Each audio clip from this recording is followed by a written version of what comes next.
तो आज जेठ महीने की अमावस्या थी और सिंधियों के लिए ये छोटा फेस्टिवल जैसा होता है। इसमें हम कई तरीके के फल लाते हैं, कई तरीके की मिठाइयाँ लाते हैं और घर में चने, सेवइयाँ, पुलाव, रोटी, सब्जी, आलू तले हुए, कतरियाँ, कई सारी चीज़ें बनाते हैं और पूजा करते हैं। और आज यहाँ मैं और मेरे हस्बैंड साथ में पूजा कर रहे हैं। यहाँ पूजा जो करते हैं उसमें हम लोग मोस्टली ग्रीन घास लेके आते हैं या फिर कोई भी पत्ते चलेंगे, ग्रीन कलर के पत्ते, उसमें टीका कर लेते हैं, थोड़ी अगरबत्ती करते हैं और जो भी सब बनाया हो वो सब हम लोग थोड़ा थोड़ा चढ़ाते हैं।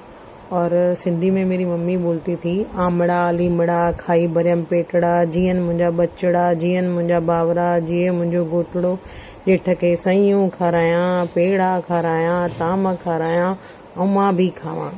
ऐसा 3 बार बोलते हैं और फिर चावल का और पानी का ऐसे अखा लगा देते हैं और फिर पल्ला पहनते हैं। पायो पलो प्रेम सां देव लो सब जो, राजा जो राज रहे कायम, प्रजा जो थे कल्याण, अन्न पाणीअ जा भंडार, जहिड़े ऐं थिए जयकार, गऊ ऐं ब्राह्मणनि जी रखिया, पंहिंजनि जी थे जयकार, जहिड़े जन जी मन जी इच्छा तेड़ी तो पूरी करी मुराद।